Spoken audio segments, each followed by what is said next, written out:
One machine changed warfare forever in the jungles of Vietnam. For the first time in history, helicopters became the backbone of an entire war, carrying soldiers into battle, pulling wounded men from death, and raining fire from above. This is every helicopter that flew in Vietnam. Transport helicopters carried the war. The Bell UH-1 Iroquois, called the Huey, became the most iconic symbol of the Vietnam War. Its distinctive wop-wop sound announced incoming troops, supplies, and hope. Over 7,000 served in Vietnam, making it the workhorse of the entire war. The CH-21 Shawnee, nicknamed the Flying Banana for its curved shape, was America's first major transport helicopter in Vietnam. It carried troops and supplies in the early years before the Huey arrived. Slow and vulnerable, it suffered heavy losses and was quickly replaced. The CH-34 Choctaw was a piston-engine transport that served with the Marines and the Army. It could carry 12 troops or supplies into hot landing zones.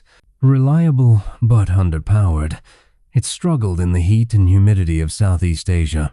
The Boeing CH-47 Chinook was the heavy lifter with two massive rotors. It could haul artillery pieces, vehicles, and dozens of troops at once. Fast and powerful, it recovered downed aircraft and kept remote bases supplied throughout the war. The Sikorsky CH-53 Sea Stallion joined the Marines as their heavy transport helicopter. Even bigger than the Chinook, it carried up to 38 troops or heavy cargo. Its strength made it perfect for recovering shot-down aircraft from enemy territory. The Sikorsky CH-54 Tarhe, called the Sky Crane, looked like a giant insect with its exposed frame. It lifted incredibly heavy loads, including damaged helicopters, armored vehicles, and massive bombs. Purpose-built for heavy lifting, it saved hundreds of aircraft from enemy hands. The Vertol H-21 served in the early years before being replaced by better helicopters. It transported troops and supplies, but was too slow and too big a target. Most were gone by 1964. Attack helicopters brought the firepower.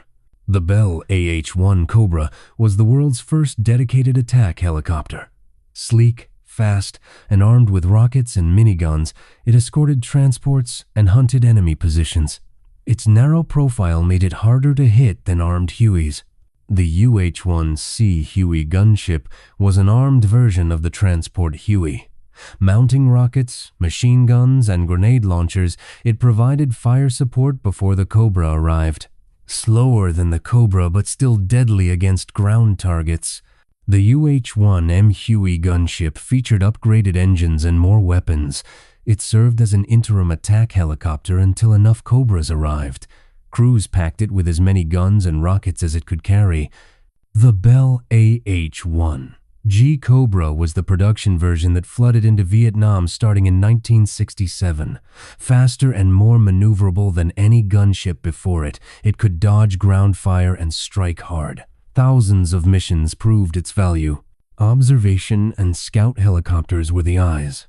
The Hughes OH-6 Cayuse, nicknamed the Loach, was a tiny scout helicopter that flew low and slow searching for the enemy. Incredibly agile and surprisingly tough, it could take hits and keep flying. Pilots called it a flying egg with a death wish. The Bell OH-13 Sioux was a small bubble canopy helicopter from the Korean War era.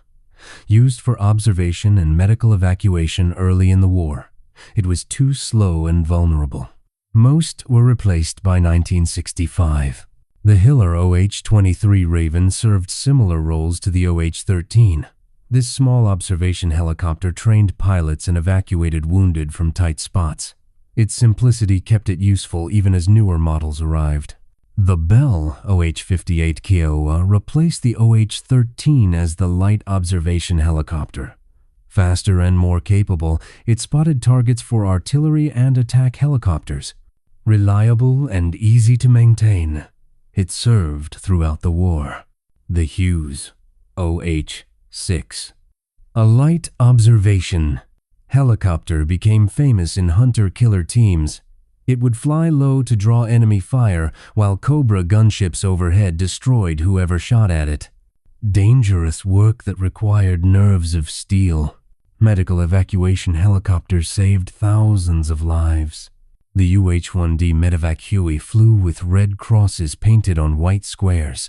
These unarmed helicopters rushed into combat zones to pull out wounded soldiers.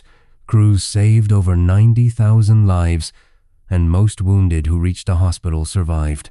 The UH-1H medevac was an upgraded version with more power. It could carry more wounded and fly faster to medical facilities. Dust-off became the famous call sign for these mercy missions under fire. The CH-34 also served in medevac roles with the Marines. Its large cabin could hold multiple stretchers and medical personnel. Slower than the Huey, but still saved countless lives in the early war. Heavy cargo helicopters kept bases alive. The Sikorsky S-58 served with Marine squadrons in cargo and transport roles. This piston-engine helicopter was old but reliable. It hauled supplies to hilltop bases and remote outposts until better helicopters replaced it. The CH-37 Mojave was an early heavy-lift helicopter with twin engines. It could carry vehicles and artillery pieces, but was soon outclassed by the Chinook. Mechanical issues and age forced it into retirement by the mid-1960s. Special operations helicopters operated in secret. The Sikorsky HH-3E Jolly Green Giant was a combat search and rescue helicopter. Armored and armed, it penetrated deep into enemy territory to recover downed pilots. Its long-range and defensive weapons made impossible rescues possible. The Sikorsky HH-53 Super Jolly Green Giant was even bigger and more capable. Extra fuel tanks gave it incredible range to reach pilots downed in Laos and North Vietnam. Heavily armed for self-defense, it became legendary among aircrews. The CH-3 Sea King served with the Air Force in cargo and rescue roles, similar to the Jolly Green Giant but without the armor and weapons initially. It evolved into combat rescue variants as the war progressed. The UH-1F Huey served with the Air Force for special missions. Used to insert and extract special forces teams, it operated quietly at night. Modified for a longer range than standard Hueys, Marine helicopters supported amphibious operations. The UH-34D Seahorse was the Marines' primary transport in the early war. Tough and reliable, it landed Marines in hot zones throughout 1,965 and 1,966, gradually replaced by the CH-46 Sea Knight. The Boeing CH-46 Sea Knight had tandem rotors like a smaller Chinook. The Marines used it for troop transport and cargo throughout the war. More vulnerable than the Chinook, but still effective and reliable. The Kaman UH-2 Sea Sprite served with the Navy in search and rescue roles. Operating from ships, it recovered downed pilots from the ocean and rivers. Its small size made it perfect for shipboard operations. Navy helicopters controlled the rivers and coast. The Kaman HH-43 Husky was primarily used for firefighting and rescue at air bases. Its intermeshing rotors looked strange but worked well. Quick reaction teams used it to rescue pilots from crashed aircraft. Experimental and specialized helicopters tested new ideas. The Sikorsky S-64 Sky Crane civilian version was tested for military use. Similar to the CH-54, it lifted heavy cargo with its exposed frame design. Some saw limited service in commercial contracts supporting the military. The Bell UH-1B gunship was an early armed Huey variant.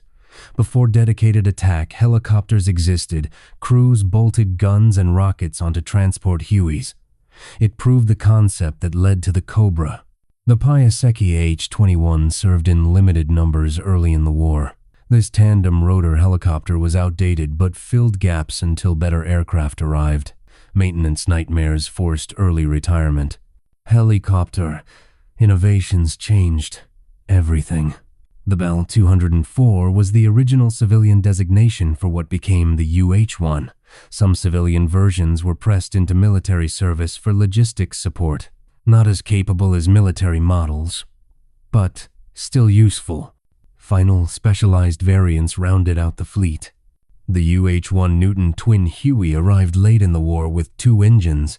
Extra power improved safety and performance, especially in hot weather.